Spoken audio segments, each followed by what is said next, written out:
Você já sonhou algo tão real que parecia um aviso? Já acordou com o coração acelerado, como se Deus tivesse falado com você? Talvez isso não seja apenas um sonho, mas um chamado. Há momentos em que o céu se inclina sobre a terra e nos toca com sinais invisíveis, e um deles é o sonho. Quando você dorme, seu corpo descansa, mas sua alma continua acordada, navegando entre o visível e o invisível, entre o natural e o sobrenatural. Deus ainda fala, não apenas em igrejas, não só através de profetas, mas também no silêncio da noite. Ele sussurra no escuro quando o mundo dorme e o barulho se cala. Talvez aquele sonho que você teve, estranho, insistente, cheio de símbolos, não seja fruto do acaso.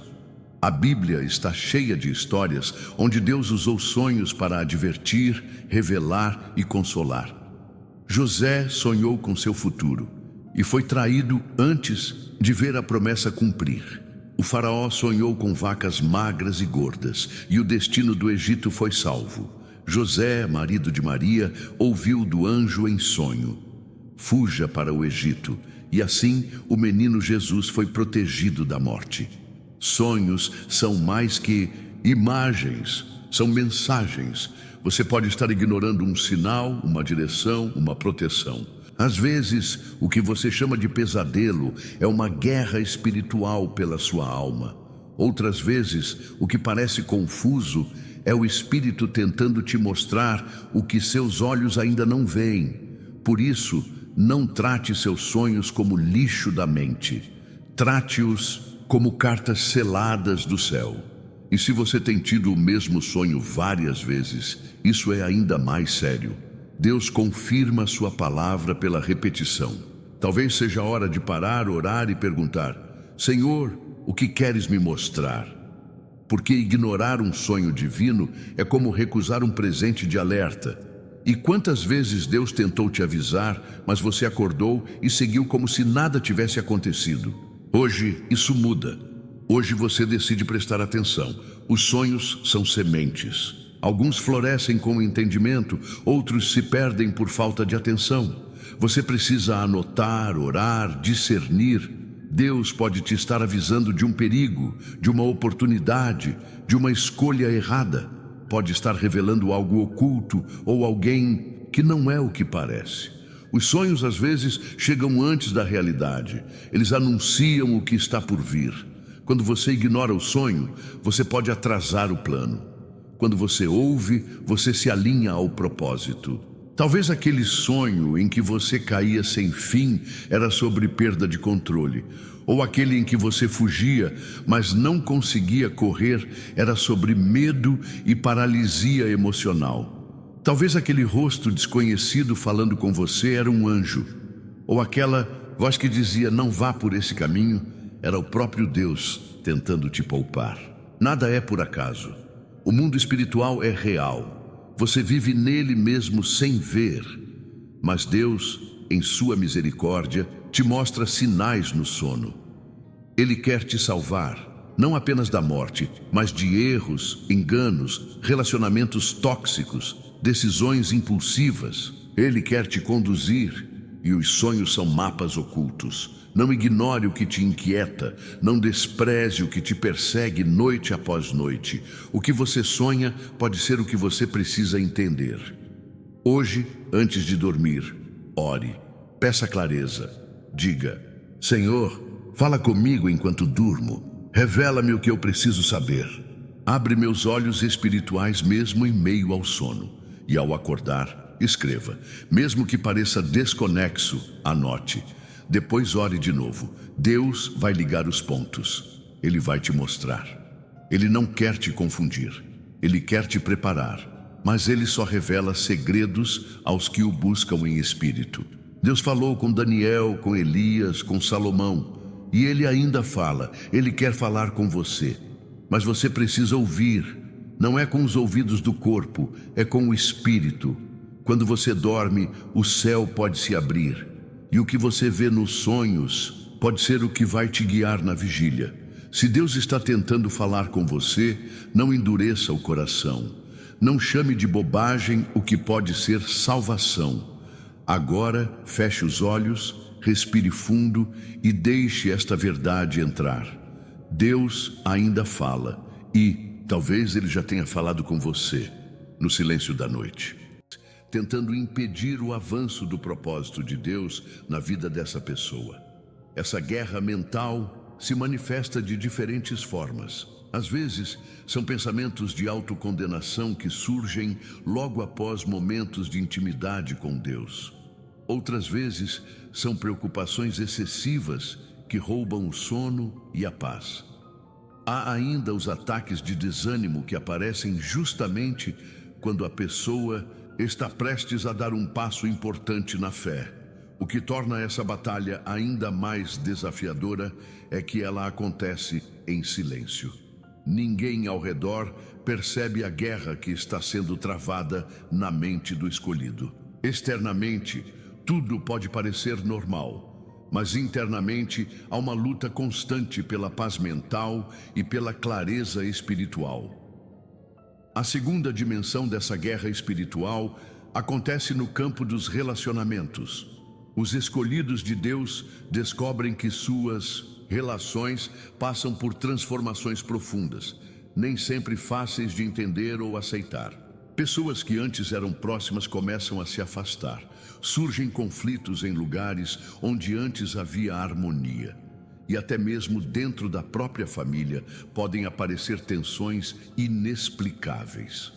Jesus alertou sobre essa realidade quando disse que viera trazer divisão, onde o pai ficaria contra o filho, a filha contra a mãe, e os inimigos do homem seriam os da sua própria casa. Mateus capítulo 10, versículos 35 e 36.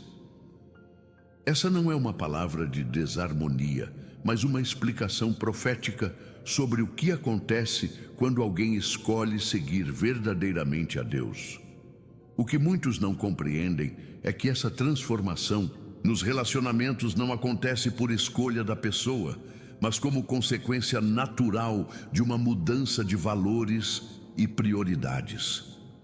Quando alguém começa a viver segundo os princípios do reino de Deus, automaticamente cria-se um contraste com aqueles que vivem segundo os padrões mundanos. Essa guerra relacional se manifesta de diferentes maneiras. Há críticas sutis sobre as escolhas de fé, piadas constantes sobre a vida cristã ou até mesmo isolamento social.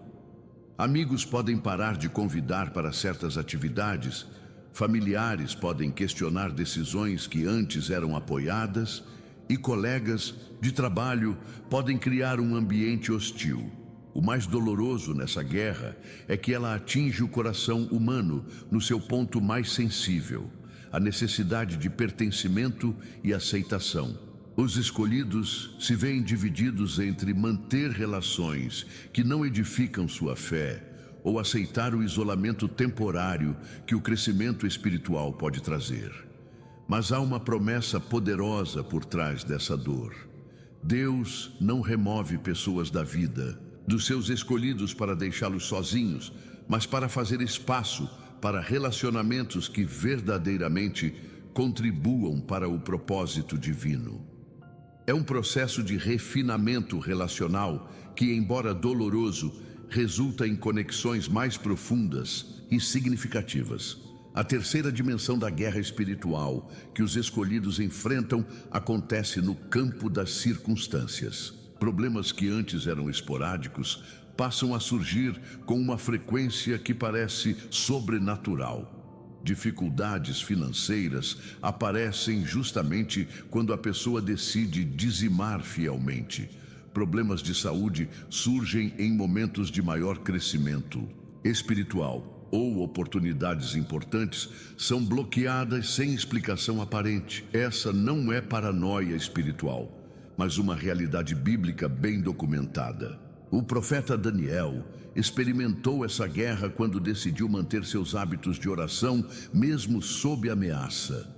Seus inimigos conspiram contra ele, criaram leis específicas para prejudicá-lo e até mesmo conseguiram que fosse jogado na cova dos leões. Daniel capítulo 6 nos mostra como as circunstâncias podem se voltar contra aqueles que se posicionam fielmente diante de Deus. Os escolhidos frequentemente se perguntam por que a vida parece ter ficado mais complicada depois que se aproximaram de Deus. A resposta está na dinâmica espiritual invisível que acontece quando alguém sai da neutralidade e escolhe um lado na batalha entre o bem e o mal. Essa guerra circunstancial tem características específicas. Os problemas surgem em momentos estratégicos, como vésperas de decisões importantes, períodos de jejum e oração, ou quando a pessoa está prestes a assumir uma responsabilidade ministerial. Há uma precisão quase cirúrgica no timing desses ataques, revelando que não são coincidências, mas estratégias espirituais bem planejadas. O objetivo dessas circunstâncias adversas é claro: fazer com que o escolhido desista do seu propósito, questione sua fé, ou pelo menos diminua sua intensidade espiritual. É uma pressão constante para que a pessoa volte à zona de conforto da mediocridade espiritual. Mas aqueles que compreendem a natureza dessa guerra aprendem a não se deixar abalar pelas circunstâncias. Eles entendem que a resistência externa é, na verdade, uma confirmação de que estão no caminho certo. Afinal, o inimigo não perde tempo atacando aqueles que não representam ameaça ao seu reino. Uma das batalhas mais sutis que os escolhidos enfrentam é a guerra contra o próprio destino. Há forças espirituais que trabalham especificamente para impedir que as pessoas descubram e cumpram o propósito para o qual foram criadas.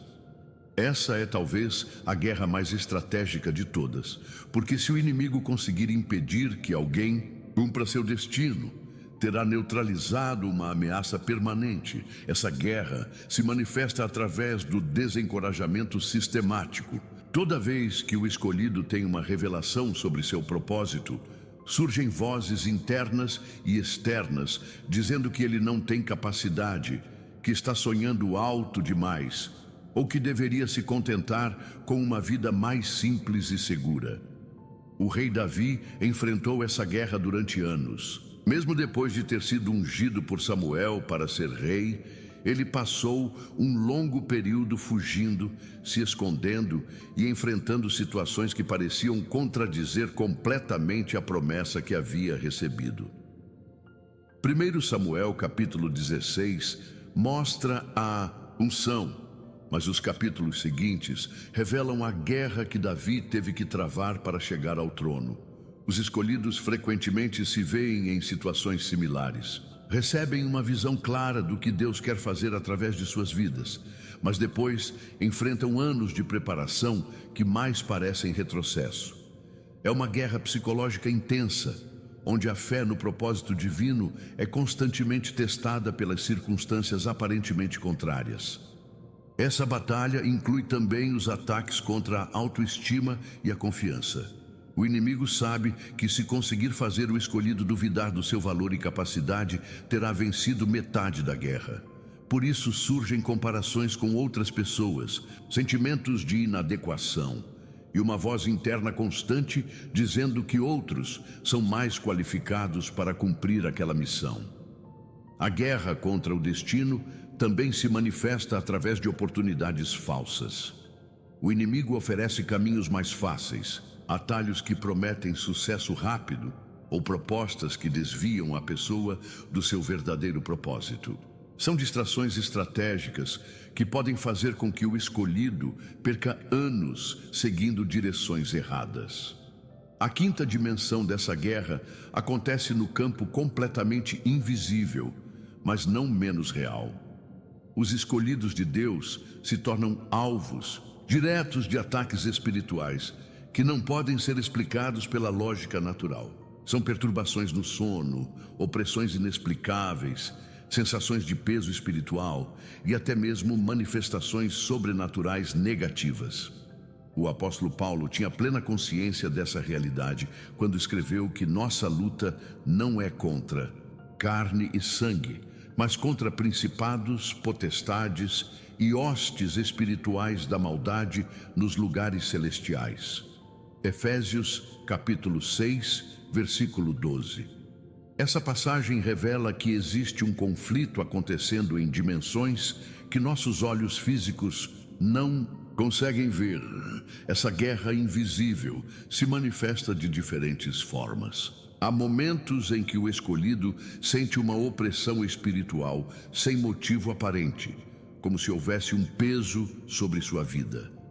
Outras vezes são perturbações durante a oração ou o estudo bíblico, como se houvesse uma resistência sobrenatural impedindo a concentração. Alguns escolhidos experimentam ataques durante o sono, com pesadelos específicos que atacam sua fé ou revelam estratégias do inimigo.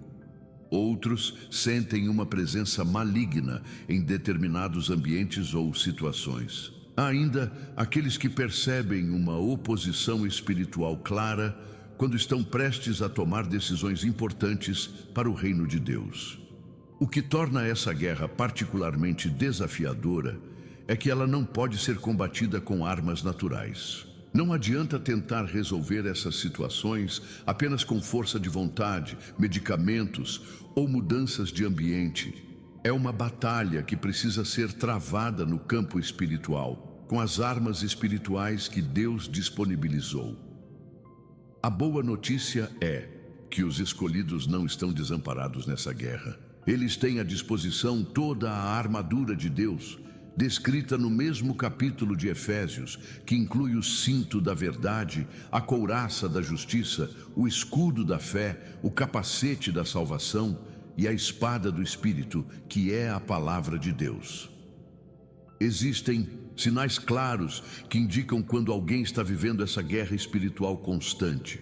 O primeiro sinal é a intensificação das dificuldades após momentos de crescimento espiritual. Se você percebe que sempre que se aproxima mais de Deus, surgem problemas inexplicáveis, isso é um indicativo de que você se tornou um alvo estratégico. O segundo sinal é a resistência sobrenatural a práticas espirituais. Quando orar, ler a Bíblia ou participar de atividades da igreja se torna uma luta constante, não por falta de vontade, mas por uma oposição que parece vir de fora. Isso revela que há forças tentando impedir seu crescimento espiritual. O terceiro sinal é o isolamento progressivo de relacionamentos que não edificam sua fé. Se pessoas que antes eram próximas começaram a se afastar sem motivo aparente, ou se você sente que não tem mais assunto em comum com certas pessoas, isso pode indicar que Deus está fazendo uma separação necessária. O quarto sinal é a intensificação de ataques contra sua mente. Pensamentos de dúvida, desânimo ou autocondenação que surgem especialmente após momentos de vitória espiritual são evidências claras de uma guerra mental em andamento. O quinto sinal é a sincronização estranha entre suas decisões espirituais e o surgimento de problemas. Se toda vez que você decide dar um passo de fé, surgem obstáculos específicos para impedir essa decisão, isso revela uma oposição espiritual organizada. Os escolhidos de Deus não estão desamparados nessa guerra espiritual. Eles têm acesso a armas poderosas que garantem a vitória, mas precisam aprender a usá-las corretamente. A primeira arma é a oração persistente.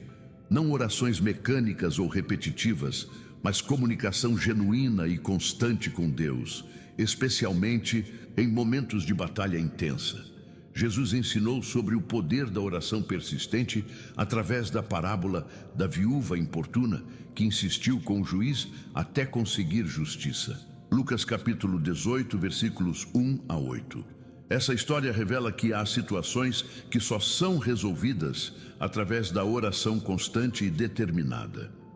A segunda arma é a palavra de Deus aplicada estrategicamente. Não basta conhecer versículos de memória, mas saber usar a palavra como espada espiritual em momentos específicos de batalha. Quando Jesus foi tentado no deserto, ele não entrou em discussão com o diabo, mas usou a palavra escrita para neutralizar cada ataque. A terceira arma é o jejum direcionado. Há batalhas espirituais que só são vencidas através da combinação de oração e jejum. Jesus explicou aos discípulos que certas espécies de demônios só saem com oração e jejum. Marcos, capítulo 9, versículo 29. Isso revela que existem níveis diferentes de resistência espiritual. A quarta arma é o louvor estratégico. Não é apenas música cristã tocando ao fundo, mas adoração intencional que muda a atmosfera espiritual ao redor do escolhido. O rei Josafá usou essa estratégia quando colocou os cantores na frente do exército, e Deus deu a vitória antes mesmo da batalha começar. A quinta arma é a comunhão com outros escolhidos. Embora a guerra seja individual, há poder sobrenatural quando dois ou mais escolhidos se unem em propósito. Jesus prometeu que onde 2 ou 3 estiverem reunidos em seu nome, ele estaria no meio. Mateus capítulo 18, versículo 20. Embora essa guerra espiritual seja intensa e constante, ela produz resultados extraordinários na vida dos escolhidos. O primeiro resultado é o fortalecimento da fé. Cada batalha vencida torna a confiança em Deus mais sólida e inabalável. É como um músculo espiritual que se desenvolve através do exercício constante. O segundo resultado é o refinamento do caráter. As pressões da guerra espiritual revelam e removem imperfeições que não seriam descobertas de outra forma. É um processo doloroso, mas necessário para que o escolhido se torne um vaso apropriado para o uso do Mestre. O terceiro resultado é o desenvolvimento de discernimento espiritual. Aqueles que vivem essa guerra aprendem a distinguir entre vozes, a perceber movimentações espirituais e a identificar estratégias do inimigo antes que elas se manifestem completamente. Quarto resultado é a intimidade profunda com Deus. A necessidade constante de buscar ajuda divina cria um relacionamento de dependência total, que resulta em proximidade genuína com o Pai. É uma intimidade que não pode ser desenvolvida em tempos de facilidade. O quinto resultado é a autoridade espiritual. Escolhidos que passam por essa guerra desenvolvem uma autoridade que vem da experiência. Eles sabem como guerrear porque já guerrearam, sabem como vencer porque já venceram batalhas reais. A guerra espiritual dos escolhidos tem um final glorioso, já determinado. Embora as batalhas sejam reais e intensas, o resultado final da guerra já foi decidido na cruz do Calvário. Jesus não apenas morreu pelos pecados da humanidade, mas destruiu as obras do diabo e conquistou uma vitória definitiva sobre todas as forças das trevas. O livro de Apocalipse revela o final dessa guerra cósmica, mostrando que aqueles que vencerem herdarão todas as coisas. Apocalipse capítulo 21, versículo 7. Essa promessa não é apenas para o futuro eterno, mas tem aplicação prática na vida presente dos escolhidos. A chave para a vitória não está em evitar a guerra, mas em compreender que ela é parte do processo de formação e preparação. Cada batalha vencida qualifica o escolhido para responsabilidades maiores no reino de Deus. Cada resistência superada aumenta a capacidade de impacto espiritual. Os escolhidos que abraçam essa realidade e aprendem a guerrear corretamente, descobrem que a guerra, embora constante, se torna progressivamente mais fácil. Não porque os ataques diminuem, mas porque a experiência e as armas espirituais se tornam mais eficazes. A guerra dos escolhidos não é visível aos olhos humanos. É uma batalha travada no silêncio da mente, nas madrugadas insones, nos momentos em que ninguém está por perto para ver a luta interna que se desenrola. Não são armas de ferro, nem escudos físicos, mas pensamentos, pressões espirituais, setas invisíveis lançadas contra o ânimo, contra a fé, contra o chamado. Os escolhidos sentem esse peso porque carregam algo que incomoda o reino das trevas. Um propósito, uma luz, uma promessa viva. É por isso que o inimigo ataca com constância, tenta desgastar, confundir, isolar. As emoções oscilam, o corpo cansa e o espírito muitas vezes grita em silêncio. Mas essa guerra diária revela uma verdade profunda: quem é perseguido, assim, é porque carrega algo poderoso. E mesmo quando não há forças, há resistência. Mesmo quando tudo diz para parar, algo dentro do escolhido o faz continuar. É nessa luta constante que se forja a autoridade espiritual. Não por escapar da guerra, mas por aprender a permanecer de pé, mesmo no meio do fogo. Porque os escolhidos não lutam apenas por si. Lutam por aquilo que ainda não veem, mas que sabem que foi prometido. Existe uma diferença marcante entre quem apenas sobrevive e quem permanece em guerra porque tem consciência do chamado. Os escolhidos não estão apenas tentando suportar os dias difíceis, eles estão enfrentando cada um deles com a coragem de quem sabe que foi separado para algo maior. A guerra espiritual diária não é uma maldição, é uma confirmação. Se você sente pressões que não consegue explicar, se seu coração é constantemente desafiado a continuar mesmo quando tudo ao redor grita para desistir, isso não é coincidência.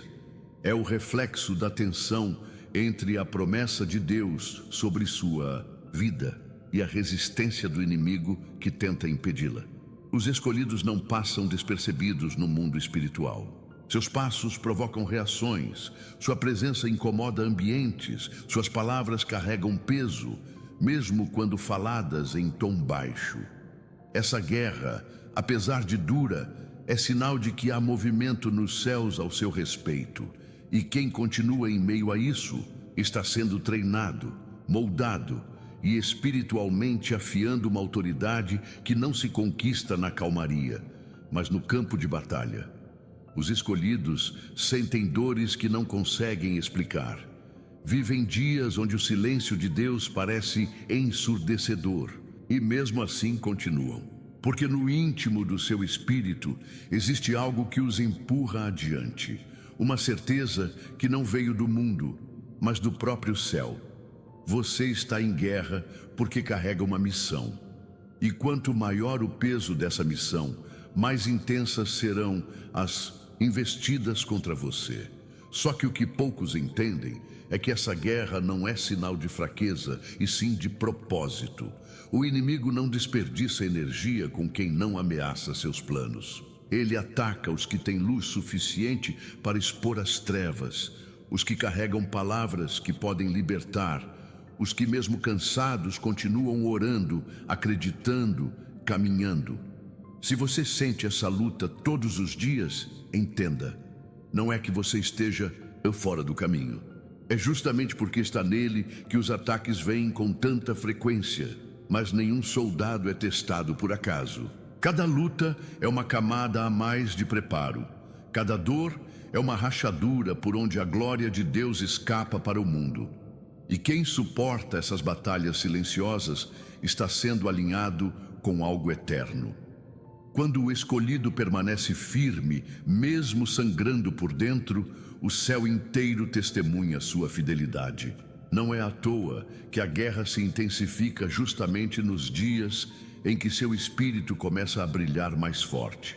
O mundo espiritual responde à movimentação do seu destino, e por isso as pressões aumentam, os ataques se tornam mais sutis, e o cansaço parece se instalar na alma. Mas tudo isso é uma evidência clara de que algo poderoso está sendo gerado. Os dias de conflito não são desperdício, são sagrados.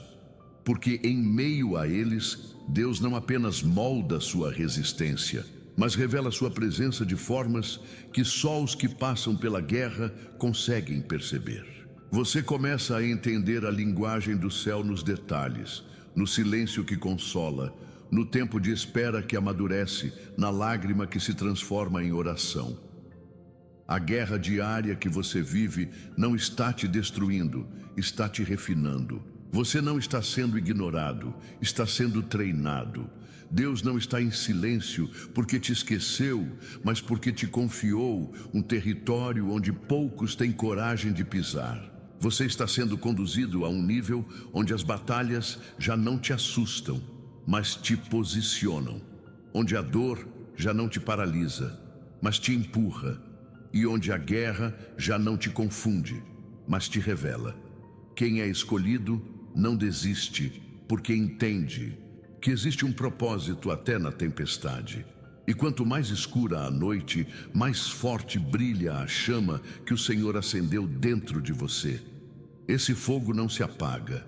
Ele é a marca de que o céu te reconhece, mesmo quando o mundo tenta apagar sua identidade. E se essa guerra parece interminável, é porque ela não está apenas tentando te parar. Ela está tentando impedir o que virá através de você.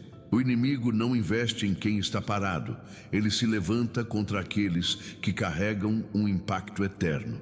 Você é um canal de transformação que ainda não viu tudo o que foi designado para realizar. Por isso, as dores são intensas, as provações constantes e o sentimento de exaustão parece muitas vezes querer tomar conta. Mas há uma força dentro dos escolhidos que não pode ser apagada. Não é natural, não vem do corpo ou da mente, vem do espírito que habita dentro de você. Essa força te levanta nos dias em que nem você acredita mais que conseguirá continuar. Ela sussurra esperança no seu interior quando tudo ao redor parece gritar derrota. O inimigo teme os escolhidos porque sabe que, mesmo quando eles choram, eles continuam. Mesmo quando caem, se levantam. Mesmo quando são feridos, adoram.